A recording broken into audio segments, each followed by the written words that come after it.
감사해 준 사랑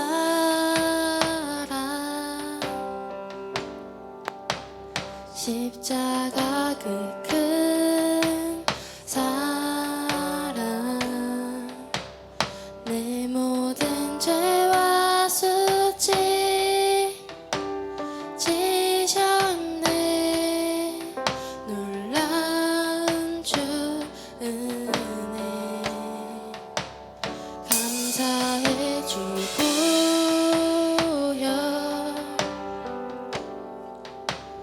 날 위해 못 박힌 손 흐르는 생명의 피 날 씻었네 한없는 용서와 사랑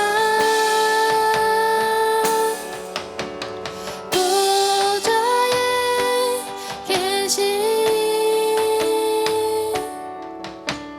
어린 양 예수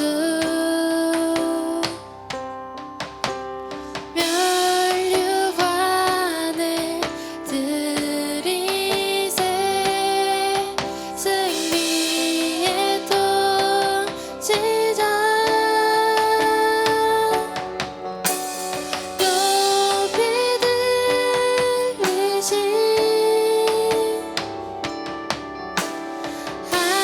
하나님 아들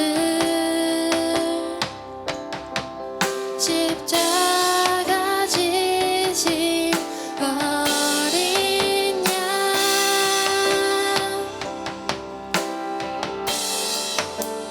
존귀하신 주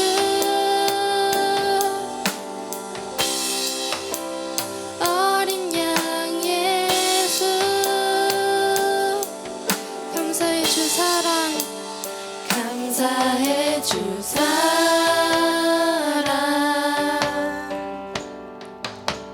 십자가 그 큰 사랑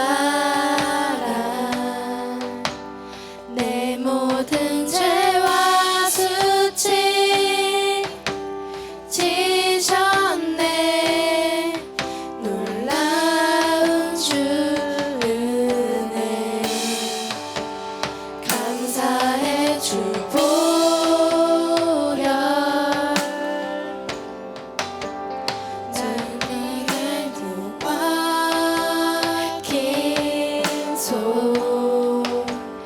흐르는 생명의 피 날 씻었네 한없는 용서와 사랑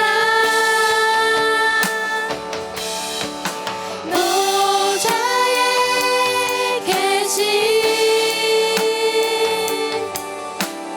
어린 양 예수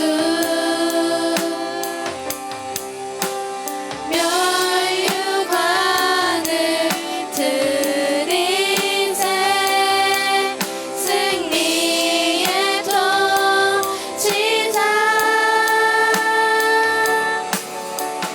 높이 들리신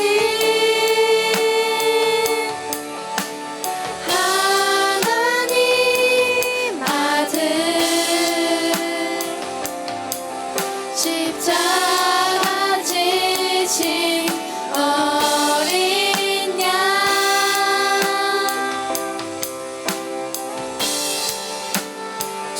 존귀하신 주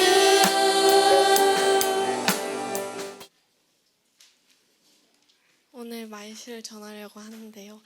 제목부터 같이 함께 읽겠습니다.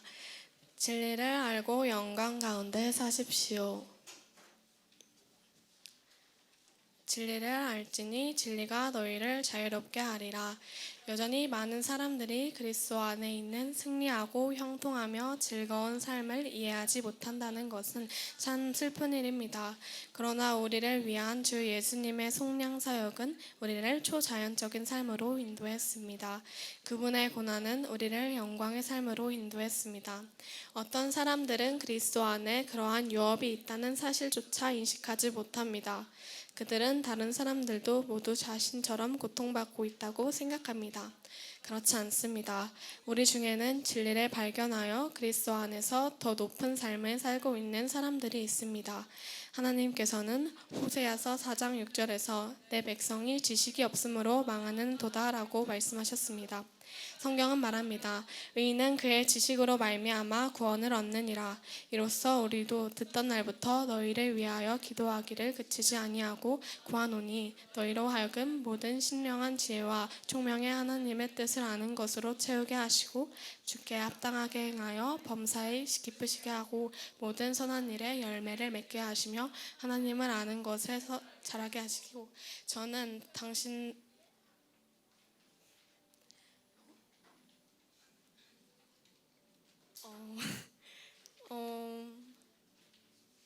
당신에게 하나님의 말씀 안에 머물 것을 권면합니다.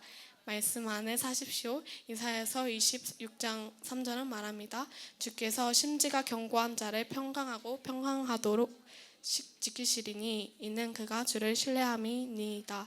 하나님의 말씀을 믿고 묵상하고 그에 따라 살기로 신중하게 선택하십시오. 그러면 주님께서 당신을 완전한 평강 가운데로 지키실 것입니다. 당신은 위기와 대적에 대한 통치권을 가지고 번영 가운데 살게 될 것입니다.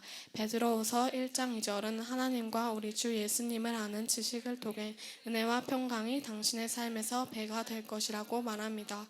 그분의 영원한 말씀을 통해 주님을 알아가고 그분의 은혜와 평강과 번영이 당신의 삶에서 배가 되는 영광 가운데 사십시오.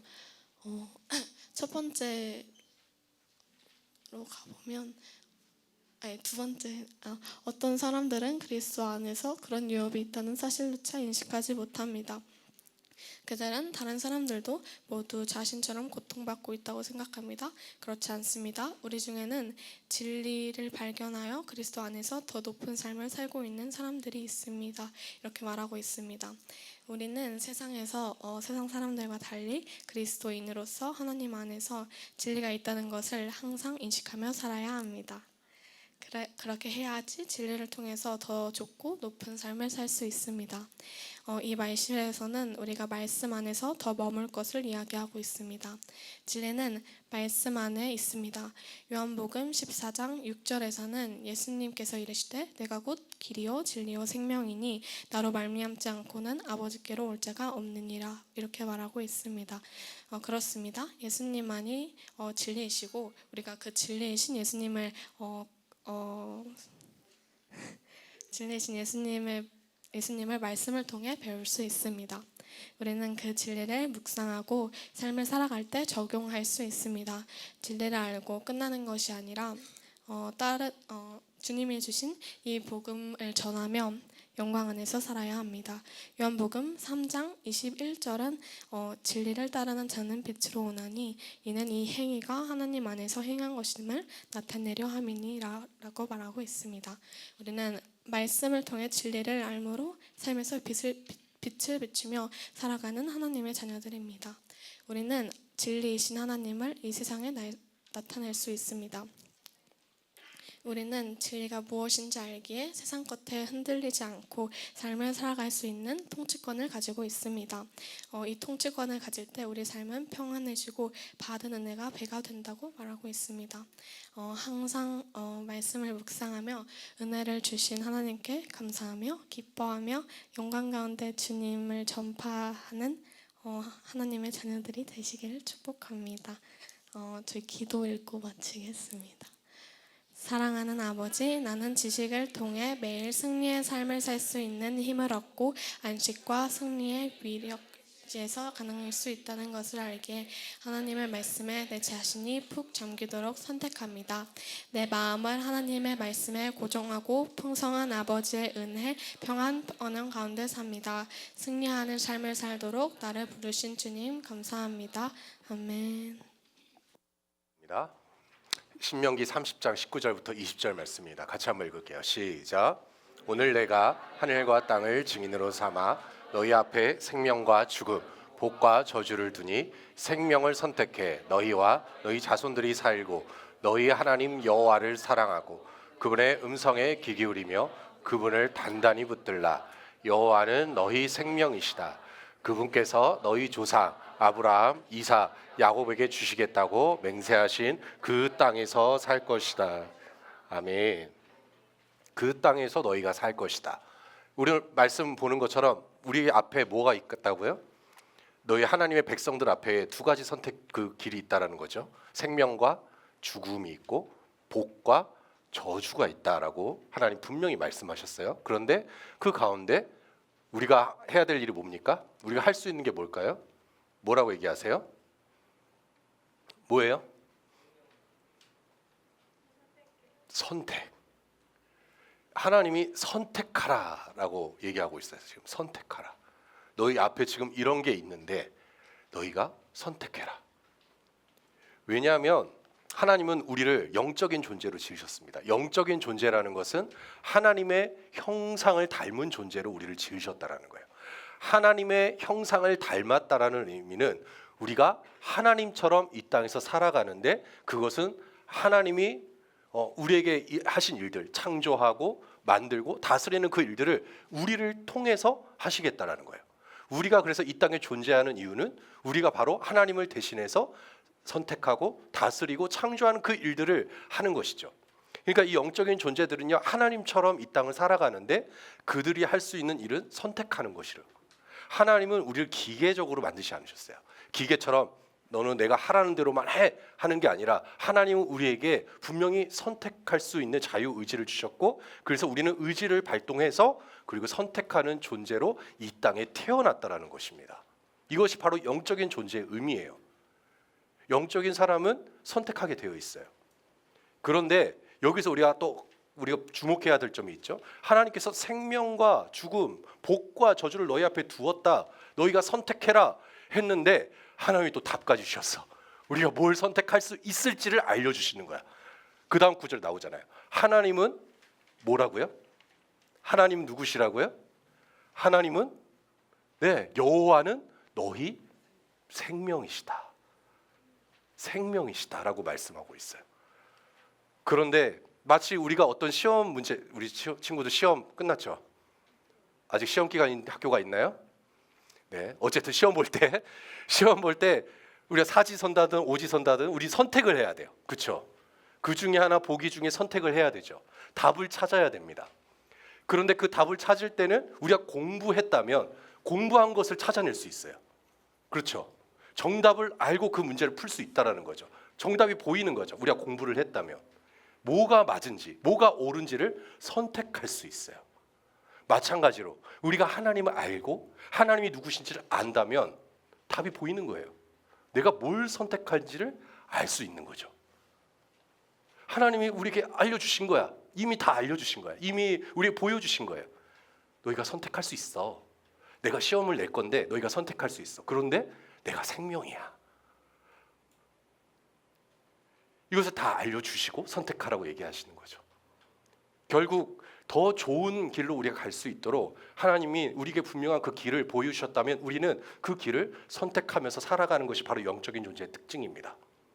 그런데 영적인 존재로서 살아가는 것, 하나님처럼 살아가는 것에서 반대되는 게 뭘까요? 육신적인 거죠. 세상적인 거죠. 이 분명히 생명과 죽음에서 우리는 생명을 선택할 수 있는데 자꾸 죽음을 선택하려는 거야.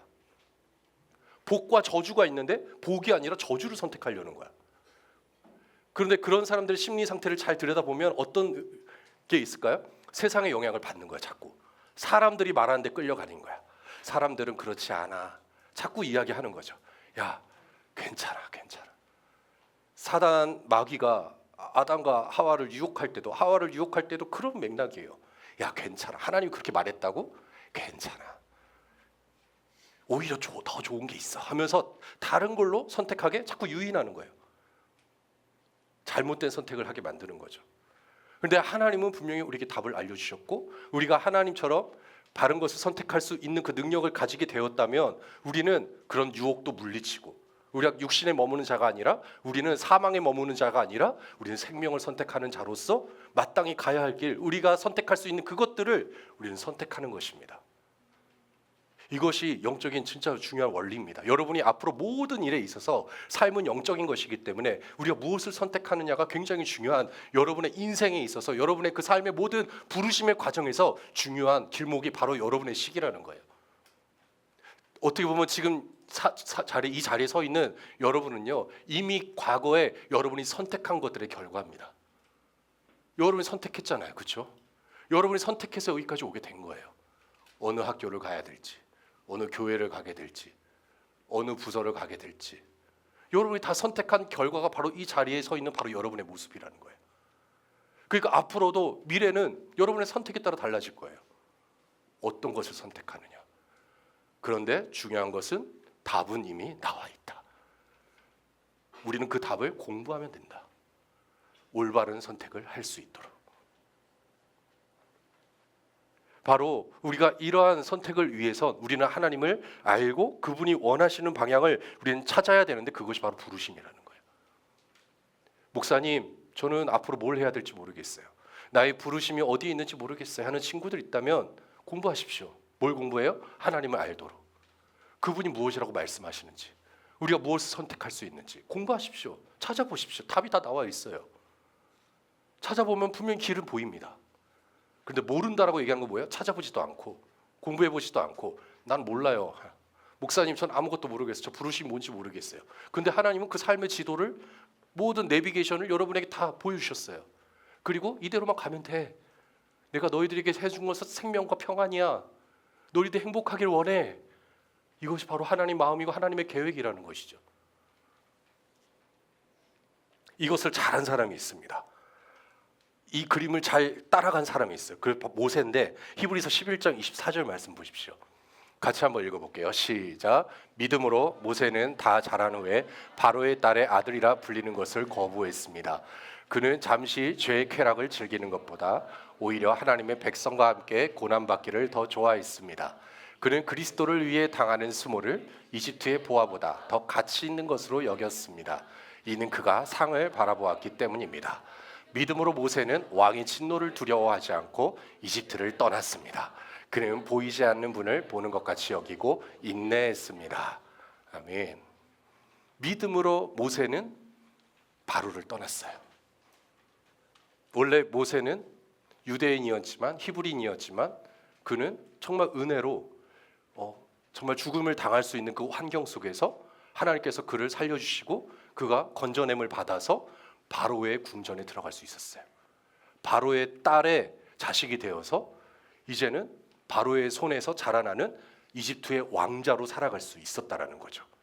그런데 이집트의 왕자로 살기를 지금 거부했다라는 거예요. 그 바로의 궁전에서 호화로운 삶을 그는 거부하고 그는 자기 민족을 위해서 살겠다. 히브리 민족을 살리는 자로 하나님의 부르심에 그가 응답한 것이죠. 그런데 모세는 이 길을 그는 자기가 선택한 것이다라고 성경은 지금 말하고 있는 거예요. 자기가 선택한 거래요. 하나님의 인도하심과 하나님의 계획과 하나님 보여주신 것들이 있었지만 결국 그는 믿음으로 살았다는 거예요. 믿음으로 살았다는 의미는 바로 그가 하나님의 것을 선택했다는 거예요. 하나님이 나를 위해 예비하신 그 길을 난 가야 돼. 정답을 알고 있었어요. 그런데 지금 그 눈앞에 뭐가 보여요? 당장은 고난이 보여요. 내가 받을 수치가 보여요. 호화로운 생활을 포기해야 돼요. 그리고 광야로 가야 돼요. 광야로 가면서 양을 쳐야 돼요. 여태껏 왕자로 잘 살다가 엘리트 코스를 밟으면서 좋은 지식을 배우다가 맛있는 거 많이 먹다가 갑자기 광야로 가서 맛없는 것도 먹어야 되고 환경도 어렵고 살기 어려운 그곳을 모세가 선택을 했다라는 거예요. 모든 것을 모세는 좋은 것을, 자기에게 좋은 것을 선택할 수 있었어요. 난 왕자니까 얼마든지 자기가 왕자로서 가질 수 있는 권세를 누릴 수 있었어요. 그런데 그 모든 것들을 포기하고 그는 하나님이 부르신 그 자리로 나아갔다. 그것이 믿음이다. 모세의 믿음이었다. 그는 선택했다. 그리스도를 위해, 그리스도를 위해, 그리고 그 민족을 살리기 위해. 하나님의 그 구원 계획에 그가 동참하기 위해 하나님의 것을 왕의 진노를 두려워하지 않고 이집트를 그는 떠났고 하나님의 길로 그는 걸어갈 수 있었던 것이죠. 여기에는 정말 믿음이 필요합니다.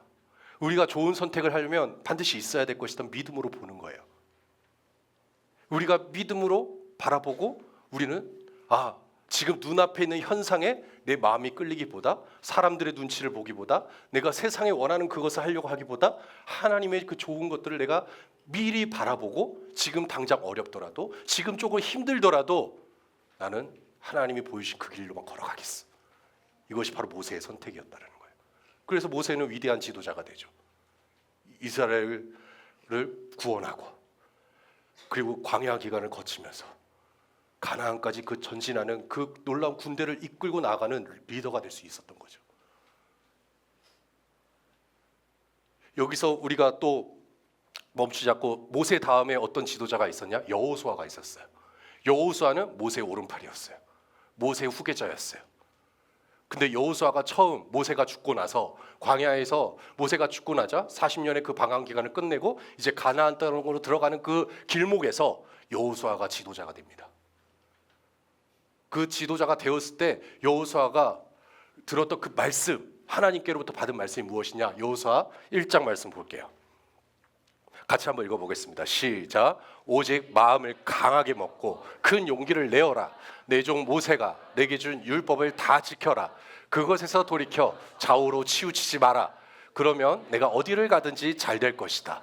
이 율법책이 내 입에서 떠나지 않게 하고 그것을 밤낮으로 묵상해 그 안에 기록된 모든 것을 지켜 행하여라. 그리하면 내 길이 번창하고 성공하게 될 것이다. 내가 내게 명령하지 않았느냐? 강하고 담대하여라. 두려워하지 말고 낙심하지 마라.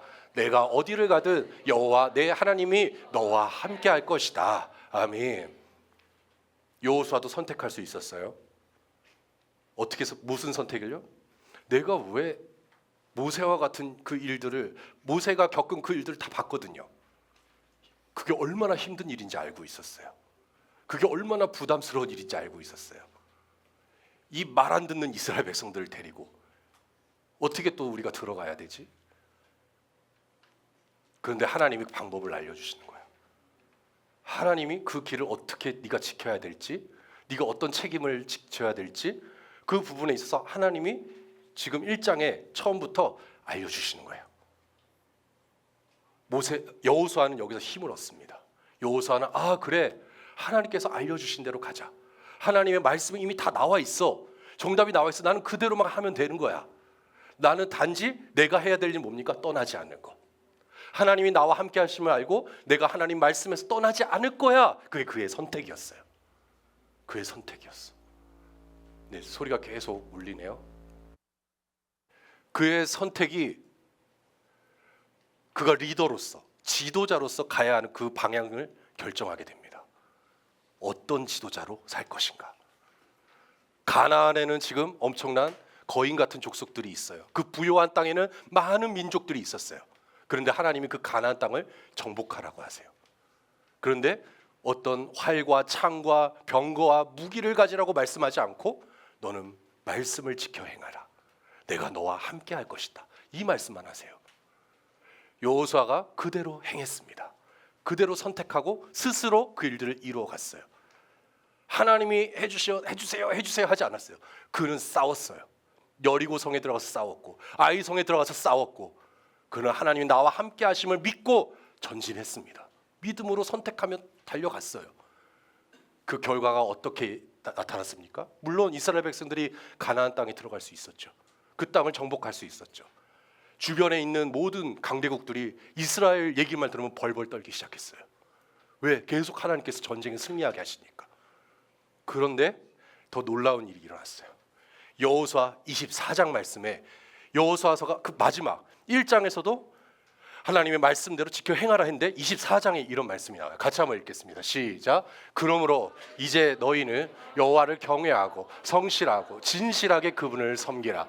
너희 조상들이 강 건너 저편과 이집트에서 경배하던 신들을 던져버리고 여호와를 섬기라.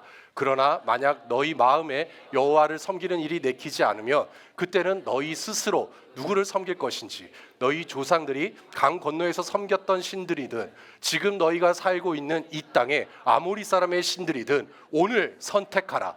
너와 내 집은 여호와를 섬길 것이다. 아멘. 누구의 고백입니까? 누가 이 말을 했을까요? 여호수아가. 여호수아가 마지막에 24장에서 마지막 그 고별 설교를 하면서 나와 내 집은 여호와를 섬기겠다. 그런데 이스라엘 백성들에도 얘기하는 거, 너희는 선택해야 된다.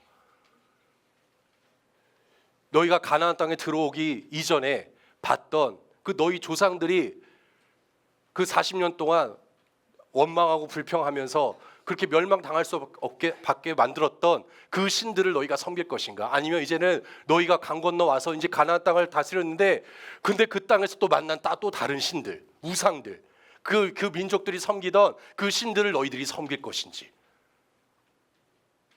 아니면 지금 나와 같이 우리 가문과 같이 함께 우리가 여기까지 승리할 수 있도록 인도해 주신 하나님을 섬길 것인지 지금 너희는 선택해야 된다. 억지로 끌지 않았어요. 해라 해줘. 그것이 아니라 너희가 선택해. 근데 이렇게 말하는 것이 사실 정말 어려운 것입니다. 하라는 것보다 선택해 하라는 게 정말 쉬운 말은 아니에요. 리더에게 있어서. 리더가, 저도 이제 리더의 역할들을 공동체나 이런 데서 하다 보면 제일 쉬운 게 그냥 시키는 거예요. 야, 내가 말하면 그냥 무조건 들어. 해. 안 해? 잘러. 안 할 거야? 잘러. 넌 내 편 아니야. 가. 근데 리더로서 이렇게 하는 게 어떻게 보면 물론 이제 힘들어 보이지만 그냥 그렇게 그냥 말만 그냥 하면 돼요. 말만 하고 그냥 시키면 돼. 그런데 정말 힘든 건 너희들이 선택해. 너희들이 선택해. 그리고 그 선택을 그냥 존중해 주는 거야. 정말 쉽지 않죠. 왜냐하면 너무나 다양한 선택지가 있으니까. 각자 모양대로 선택을 하니까. 사람들이 자기 옳은 대로 선택을 하려고 하니까. 때로는 그걸 알면서도 그냥 선택을 지켜봐야 되는 상황이 생길 때도 있어요. 정말 쉽지 않아요. 아니, 바른 길이 있는데 정말 이것이 이미 정답을 너희에게 알려줬는데 그것을 선택하지 못하고 다른 것을 선택하는 그 모습들을 지켜볼 때 리더로서는 너무 마음이 안타깝죠. 근데 여호수아는 얘기합니다. 선택해라. 과감하게 이야기합니다. 선택해라. 그래서 분명히 우리가 기억해야 될 것은 우리가 제대로 된 선택을 하려면요, 실력이 있어야 돼요. 실력이 있어야 돼요. 무슨 실력? 어떤 스킬? 공부 잘하는 거? 어떤 분야의 전문가가 되는 것 필요합니다. 그런데 또 한 가지 실력, 여러분이 정말 이거를 제대로 하는 것은 기본이라는 거죠. 기본. 이 기본을 먼저 우리가 이해하고 그 다음에 여러분이 그 위에서 여러분이 할 수 있는 것들을 하는 것이죠. 그것은 뭘까요? 그 선택하는 거예요. 믿음으로 보는 거예요. 내가 더 좋은 길을 찾는 거예요. 그것은 실력입니다. 그 실력은 어디서 나오느냐? 훈련이에요. 훈련되지 않으면 선택할 수 없어요. 남들한테 끌려다닐 수밖에 없어요. 남들이 하라는 대로밖에 할 수 없어요. 근데 선택을 할 때 제대로 된 선택을 하려면 그것이 내가 실력으로 발휘가 되어지려면 훈련이 필요합니다. 여호수아는 모세와 함께 훈련했어요. 그 과정을 봤어요. 함께 했어요. 그리고 바른 선택을 할 수 있었어요. 하나님이 무엇을 원하시는지 알 수 있었어요. 사람들이 뭐라고 하든지 거기에 마음이 끌려다니지 않았어요. 모세는 살짝 끌려다녔어요. 모세는 되게 마음이 불편해했어요. 이스라엘 백성이 원망하면 막 하나님 앞에 울고불고 매달렸어요. 근데 여호수아는 그러지 않았어요. 여호수아가 더 나은 그 모습을 보일 수 있었던 이유는 그는 훈련받았어요. 물론 모세도 훈련을 받았습니다. 근데 여호수아는 더 더 그는 그 다음 세대 놀라운 일들을 더 많이 이루어진 것을 봤을 때 여호수아 또한 얼마나 하나님의 말씀으로 훈련되어졌는지를 우리는 확인할 수 있죠. 여러분, 그 훈련은요 바로 여러분의 그 영에서부터 시작되는 훈련입니다. 하나님의 말씀에서 떠나지 않는 훈련, 하나님 말씀이 뭐라고 얘기하는지 들으려는 훈련, 하나님 말씀을 내 눈에서 떠나지 않게 하는 훈련, 항상 갈 때마다 하나님 말씀이 내 생각을 다스리고 그 생각 안에서 말씀대로 말할 수 있는 그 훈련. 사람들이 어떤 말을 하고 나에게 어떤 공격을 당하고 너는 못생겼어, 넌 실력이 없어, 넌 문제가 있어 라고 얘기해도 나는 하나님 말씀에서 떠나지 않고 그 말씀대로 생각하고 그렇게 나를 말씀으로 표현할 수 있는 그 능력, 그 훈련, 그것이 결국 실력이 되어지고 그리고 여러분이 좋은 것을 선택함으로 말미암아 좋은 결과를 반드시 얻게 된다라는 것이죠.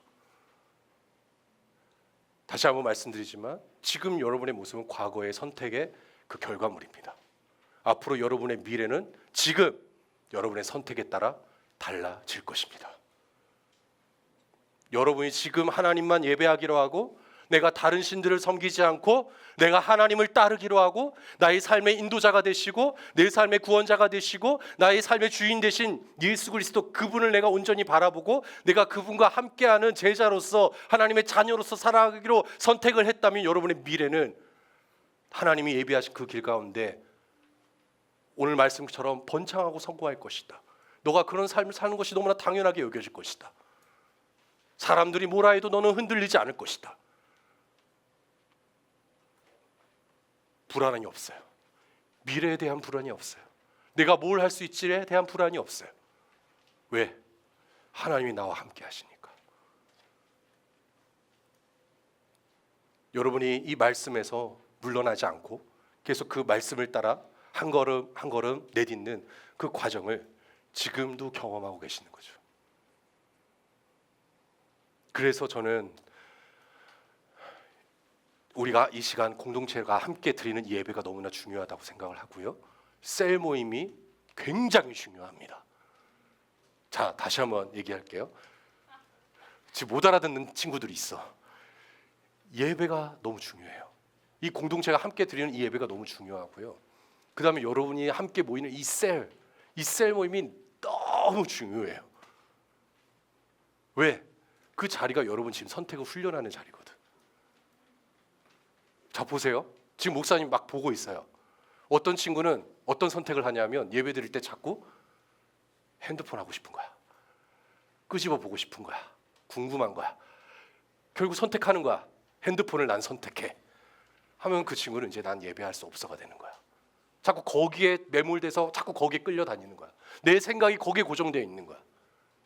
하나님과는 상관없이. 갑자기 너무 극단적인 예를 들었나요? 막 갑자기 표정이 놀란 친구들이 있어. 거기에 끌려다닐 수밖에 없는 거죠. 아까 우리 영상에서 본 것처럼 뭐 일반적인 과학자들도 뭐 교수님들도 다 그런 얘기 하시잖아요. 이걸 하면 안 되는 게 너무 마땅한 거고 이것이 우리에게 엄청난 피해를 주는 것이고 이것으로 인하여서 미래가 불투명한 그 시대를 살아갈 수밖에 없는데 그렇게 해서 어떤 과학적 근거를 가지고도 이야기함에도 불구하고 사람들은 어때 좀 이거 좀 하면 되지 뭐. 나 이거 없으면 못 살거든. 나 이거 없으면 죽을 것 같거든. 내 삶의 주인이 거기서 결정되는 거예요. 여러분의 주인은 누구입니까? 선택하십시오. 나와 내 집은 여호와를 섬길 것이다. 지금 여러분은 훈련되어지고 있어요. 지금 여러분의 생각에서 무엇을 선택하고 있는가? 무엇을 바라보고 있는가? 여기서 정말 중요한 결정을 한 또 한 사람의 인물이 나오는데요. 룻이라는 사람이 나옵니다. 룻기 1장 16절에 보면 이 룻이라는 여인이 나오는데 이 룻은 유력 있는 가문의 며느리예요. 근데 그 가문이 거의 멸망을 당했어요. 왜냐하면 그 가장들이 죽었어요. 시아버지가 죽고 자기 남편이 죽고 그래서 가문이 그냥 거의 몰락됐어. 그래서 시어머니와 며느리들만 남았어. 그래서 시어머니가 야, 우리 가문은 이제 끝났어. 이제 너희는 너희 갈 길로 가. 며느리들에게 이야기합니다. 룻과 이제 오르바라는 그 며느리가 있는데 두 사람에게 가라고 그래요. 너희 갈 길을 가 했는데 오르바는 갔어요. 자기 가문에게 돌아갔어요. 원래 내가 있던 고향집으로 돌아갔습니다. 거기서 그냥 잘 살고 싶은 거죠. 그런데 룻은 아닙니다. 저는 어머니께서 섬기는 그 하나님을 만나고 싶습니다. 나오미가 이방 여인이었고요. 모압 여인이었어요. 유대인이 아닙니다. 그런데 나오미 그 시어머니가 섬기는 그 하나님 얼마나 놀라운 하나님인지 그가 경험한 거예요. 그러니까 저는 어머니를 떠날 수 없습니다. 저는 그 하나님을 만나고 싶습니다 했던 그 고백이 바로 이 고백이에요. 1장 16절 말씀 같이 한번 읽어볼게요. 시작. 그러나 룻이 대답했습니다. 자꾸 저한테 어머니를 떠나거나 어머니에게서 돌아서라고 하지 마십시오.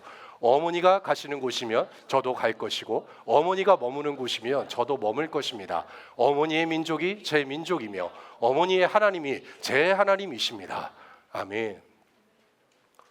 룻은 그런 고백을 했던 거예요. 나의 하나님, 이분이 우리에게 행하신 일들 때로는 지금 고난 가운데 있어요.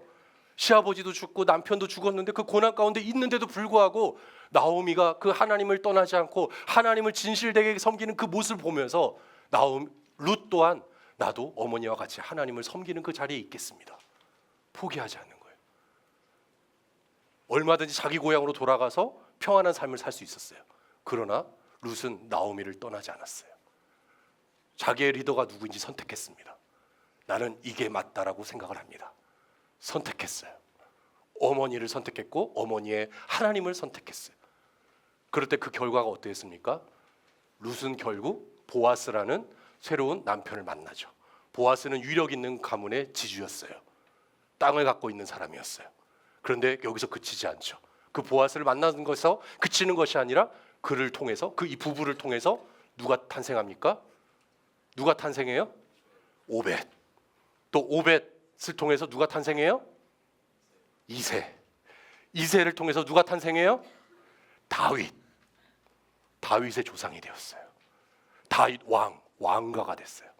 왕의 가문이 되었습니다. 하나님이 그 자손들에게 복을 더하시고 왕의 가문으로서의 하나님의 그 약속을 이어가는 그런 가문으로서의 역할을 맡기신 거죠. 이 선택 때문에, 바로 이 선택 때문에 지금 당장 눈앞에 있는 고난에 좌절되지 않고 끝까지 나의 하나님을 만나고 예배하는 그런 룻의 모습을 볼 수 있죠. 에스더 4장 16절에 보면 또 한 여인이 나옵니다. 누가 나올까요? 에스더가 나오겠죠. 이렇게 쉬운 답도 못 맞추면 에스더 4장이라고 했는데 에스더가 나와요. 에스더가 누굽니까? 왕비잖아요. 근데 처음부터 왕비였습니까? 아니죠.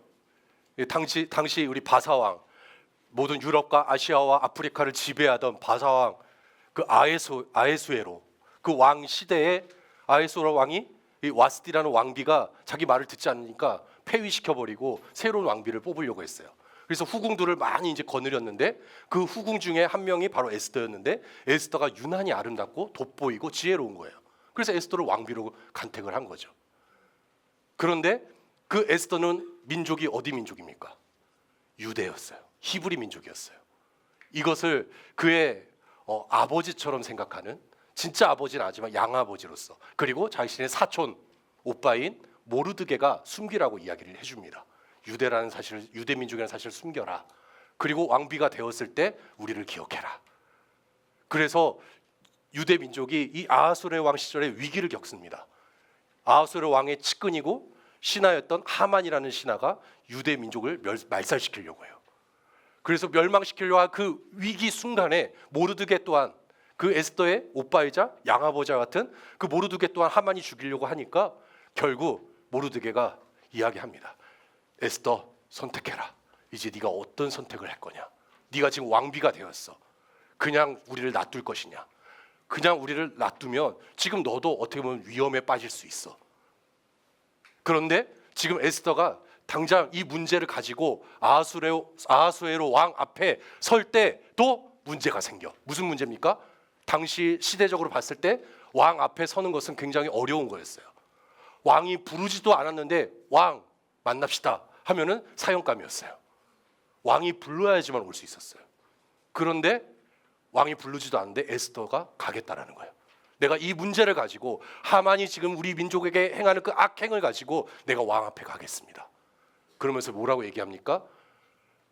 이를 위해서, 저를 위해서 금식하며 기도해 주십시오. 저희도 금식하며 기도하겠습니다 하고, 그러고 나서 비록 법을 어기는 일이지만 제가 왕께 나가겠습니다. 제가 죽게 되면 죽겠습니다. 제가 지금 감히 왕이 부르지도 않는데 지금 가겠습니다. 이 문제를 이야기하려고 가겠습니다. 죽으면 죽겠습니다. 이 각오로 갔어요. 그래서 결국엔 어떻게 됩니까? 에스더의 그 결단이, 그 에스더의 선택이 왕의 마음을 움직였고, 그리고 왕이 그 모든 문제 가운데 있었던 그 문제를 일으켰던 하만을 오히려 제거하고 모르드게를 그 자리에 앉히고, 유대 민족들이 평안히 살 수 있도록 그 정책을 펼치기 시작하죠. 자유롭게 해줬어요. 그리고 계속해서 유대 민족이 그 땅을 살아갈 수 있도록 왕이 호의를 베푸는 것을 볼 수 있습니다. 바로 이 에스더의 선택이 민족을 살렸어요. 여러분 한 사람 한 사람이 그래서 중요합니다. 여러분이 어떤 선택을 하는지가 여러분 개인뿐만 아니라 여러분의 가정과 학교와 또 여러분의 모든 삶의 곳곳에서 그 선택으로 인한 그 결과를 여러분이 보게 될 것이에요. 근데 그것이 어떤 결과를 맺게 될지는 여러분이 어떤 선택을 하느냐에 달라지는 것이죠. 예수님께서도 선택을 하셨습니다. 무슨 선택이요? 마가복음 14장 36절에 같이 한번 읽어볼게요. 시작. 이르시되 아빠 아버지여, 아버지께는 모든 것이 가능하오니 이 잔을 내게서 옮기시옵소서. 그러나 나의 원대로 마시옵고 아버지의 원대로 하옵소서. 이 기도가 중요합니다. 이 기도를 우리 윤상 리더가 굉장히 좋아한다고 얘기를 했었는데, 아버지의 뜻대로, 아버지의 뜻을 지금 예수님이 선택하신 거예요. 얼마든지 십자가에서 죽지 않고 도망가실 수도 있죠. 왜 다 알면서도 도망가실 수 있어요. 그런데 예수님은 이미 이 선택을 위해서 그 삶을 준비하셨어요. 항상 이야기하십니다. 제자들에게 무슨 얘기했냐면, 내가 이 땅에 온 것은 우리에게 생명을 주셨는데 그 생명을 주기 위해 내가 양을 위해서 내 목숨을 버리겠다라고 말씀하셨어요. 아버지께서 말씀하신 것들을 예수님은 잊어버리지 않으시고 그 선택을 위해 준비하셨어요. 내가 하나님이 하신 그 선택을 제대로 하기 위해서. 그것이 고통스럽고, 보십시오, 이 잔을 내게서 옮기시옵소서. 얼마나 고통스러웠을까. 예수님이 육체로 당할 그 고통이 얼마나 아플지를 알고도 지금 이 잔을 내게 옮기시옵소서라는 그 상황을 알면도 불구하고 이야기하는 거죠. 선택하는 거죠. 아버지의 뜻대로 하시옵소서. 내가 아버지의 뜻에 순종하겠습니다. 그분의 순종에 따라서 빌립보서 2장 6절에서 9절은 사도 바울은 이렇게 얘기합니다. 그분은 본래 하나님의 본체셨으나 하나님과 동등됨을 기득권으로 여기지 않으시고, 기득권으로 여기지 아니하시고 오히려 자신을 비워 종의 형체를 가져 사람의 모양이 되셨습니다. 그리고 그분은 자신을 낮춰 죽기까지 순종하셨으니 곧 십자가에 달려 죽으신 것입니다. 예수님께서 선택하신 거예요. 나는 하나님의 그 보좌에 있는 것을 내어버리고 기득권으로 여기지 않고 나는 이 땅의 사람의 모양으로 와서 내가 이들을 위해, 인류를 위해, 세상을 위해 내 목숨을 버리겠다. 선택하신 거죠. 이것은 그냥 인간이 할 수 있는 선택이 아니에요. 영적인 사람이 할 수 있는 선택입니다. 우리의 육신들은 이해할 수 없어요. 왜 힘든 것을 갑자기 선택하려고 하지? 왜 힘든 길로 가려고 하지? 왜 좁은 길로 가려고 하지? 왜 사람들이 하지 않는 그것을 하려고 하지? 별로 인기도 없어 보이고 대단해 보이지도 않는 그 길을 왜 하려고 하지? 왜 자꾸 교회에 오지? 왜 셀 모임을 하지? 왜 예배를 드리지? 시간도 없는데, 너무 바쁜데, 공부해야 되는데 왜 그러지? 더 귀한 것을 알기 때문이라는 거예요. 하나님이 예수님을 지극히 높여 그 세상의 어떤 것보다, 어떤 권세보다 높으신 그 이름을 주셨다. 그 영광을 주셨다. 이제 이 땅의 모든 민족이 예수님을 보게 되고 예수님을 만나게 되는 그날, 우리가 그날을 바라보면서 우리가 예수님을 전하고, 모든 종교는 무너지고 모든 종교는 멸망할지라도 우리 믿는 자들이 계속해서 이 땅에 존재하는 이유, 그것은 바로 우리가 선택하고 하나님의 말씀을 말하고 하나님의 영광을 드러내는 그 자리에 우리는 있다라는 것이죠. 로마서 12장 말씀 같이 한번 읽고 마치겠습니다. 시작. 그러므로 형제들이여, 내가 하나님의 자비하심으로 여러분에게 권합니다. 기뻐하시는 거룩한 산 제물로 드리십시오. 이것이 여러분이 드릴 영적 예배입니다. 여러분, 이 세대를 본받지 말고 오직 마음을 새롭게 함으로 변화를 받아 하나님의 선하시고 기뻐하시고 온전하신 뜻이 무엇인지 분별하도록 하십시오. 아멘. 거룩한 산 제물로 드리십시오. 하나님께서 우리에게 주신 삶은 영적인 것이고 그 삶은 우리 선택의 결과물들입니다. 우리가 작아 보이는 사소한 문제일지라도 우리는 허투루 낭비하지 아니하고 우리는 제대로 된 선택을 하고, 그리고 실력을 갖추고 우리가 훈련을 받으면서 계속해서 실력을 갖추고 하나님의 말씀대로 선택할 수 있는 그 능력을 가지고서 이 땅을 다스리고 또 충만한 그런 삶을 우리는 살아갈 수 있습니다. 중학교 1학년부터 해서 우리 고등학교 3학년까지 지금 이 자리에 다 앉아 있는데, 목사님은 여러분에게 권면합니다. 여호수아처럼 이렇게 말씀드립니다. 여러분, 목사님은 오직 하나님만 섬기기로 선택합니다. 목사님과 우리 사모님과 또 우리 집안은 오직 하나님만 섬기겠습니다. 여러분 어떻게 하시겠습니까? 우리에게 생명을 주시고 구원을 주신, 우리에게 세상의 그 어떤 것보다도 귀한 그 사랑을 나타내신, 우리는 그분을 잊어버리고 그분을 뒤로하고 세상을 바라보며 세상에 좋아 보이는 것들을 따라가시겠습니까? 아니면 나는 오직 주님을 섬기겠습니다. 우리 집안은 주님을 따르겠습니다. 내 삶의 주인은 오직 예수님이십니다. 여기서부터 여러분의 삶은 놀랍도록 달라질 것입니다. 목사님이 요새 계속 주목해서 책을 읽고 바라보고 있는, 그리고 본을 삼고 있는 한 사람이 있어요. 아마 이름을 제가 말씀드려도 잘 모르실 것 같아서 굳이 공개는 하지 않겠습니다. 그분이 그런 얘기를 합니다. 성령의 사람은 구원받고 끝난 사람이 아닙니다. 그냥 성령 받았다라고 만족하며 사는 사람이 아니다. 그 사람, 성령의 사람은 성령에 완전히 장악된 사람이다. 장악, 압도, 완전히 정복당한, 성령에 완전히 이끌림 당한 그 사람이 성령의 사람이다. 그 사람은 모든 것을 할 수 있는 거죠. 두려운 것이 없죠. 근데 많은 사람들은 착각합니다. 나는 구원 받았으니까, 난 성령 받았어, 난 방언 기도도 해, 나는 치유도 할 수 있어.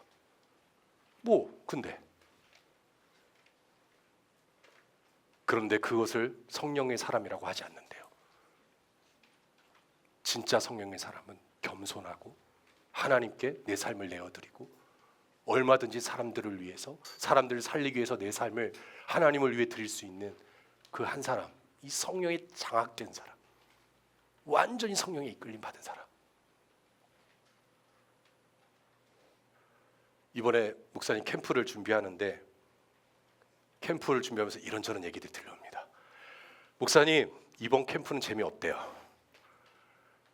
이번 캠프는 너무 말씀도 길 것 같고 재미있는 게임도 안 하고 별로 숙소도 별로일 것 같고, 그런데 이런 레파토리는요 매번 수련회 캠프 할 때마다 들려요. 다 그런 얘기들을 해요. 우리 친구들 중에 시설도 별로고 프로그램도 재미없을 것 같고 교회에서 하는 건데 얼마나 재밌겠어. 그리고 특별히 어떤 친구들은 그런 게 불편한 거죠. 같이 먹고 자고 생활하는 게 너무 불편해요. 불편하면 감수하면서까지 내가 꼭 이거 캠프 가야 되나? 이런 사람들도 있어요. 이것도 어떻게 보면 여러분의 선택입니다. 여러분의 편안함을 생각하고 좋은 거, 재밌는 거 찾기 시작한다면 물론 안 가셔도 돼요. 부모님을 잘 설득하십시오. 대신 안 가셔도 돼요. 부모님을 아주 잘 설득하셔야 돼요. 억지로 가는 친구들 힘들 거예요. 정말 힘들 거예요. 왜? 억지로를 선택했으니까. 가서도 억지로 앉아 있을 거니까. 그거 뻔합니다. 선택을 이미 그렇게 했기 때문에. 이 자리에서도 그렇잖아요. 목사님 말씀 오늘따라 되게 기네. 이 생각은 여러분 선택한 거예요 지금. 그렇잖아. 그 생각을 선택한 거잖아. 목사님 그렇게 보거든요 지금. 보이거든요. 그런 친구들이. 되게 길어. 왜 이렇게 오늘따라 늦게 끝내주는 거야? 하면서 선택했어 자꾸. 그 길로만 선택하는 거야. 그 사람들은 어디 가든지 그 선택만 할 거야. 길냐 짧냐 말씀이. 그런데 좋은 것을 선택하는 사람들은 그게 문제가 안 되거든요. 이것을 벌써 뛰어넘은 사람들이거든요. 이것을 뛰어넘으려면 여러분도 계속 훈련해야 돼요. 아까 얘기했죠. 들어야 된다고 자꾸. 내가 뭔가 관계를 맺고 사람들을 만나고 내가 어떤 일들을 이루어가려면요. 훈련 받아야 돼요. 듣는 훈련 하셔야 됩니다. 그리고 앉아 있어야 돼요. 그리고 같이 교제하는 훈련을 해야 돼요. 말씀을 나누고 여러분이 있는 자리에서 효과적으로 말씀을 나타내고 그 영향력을 끼칠 수 있는 그 자리가 바로 교회거든요. 그리고 더 나아가서 그 자리를 폭발적으로 나타낼 수 있는 자리가 캠프예요.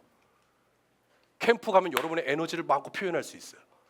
근데 억지로 하면 이제 수동적이 되는 거죠. 뒤로 가서 숨으려고 하는 거죠.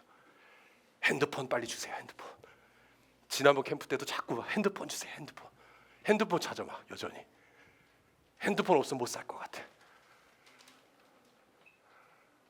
여러분의 선택입니다. 그것이 바로 여러분의 앞으로의 미래의 결과입니다. 끌려다닐 것인가? 시대를 변화시키며 끌고 갈 것인가? 끌려가면 사망입니다. 답을 알려드리고 있죠. 끌려가면 사망입니다. 그러나 내 삶의 주인이 분명히 누군지 알고 내가 이 시대를 주신 그 권세를 가지고 끌고 가는 자들은 리더로서 열매를 맺고 하나님의 보상을 누리면서 그 뜻을 나타내며 살 것입니다. 아멘. 이를 위해 우리 또 선택합시다. 뭘 선택하면 기도하겠습니다.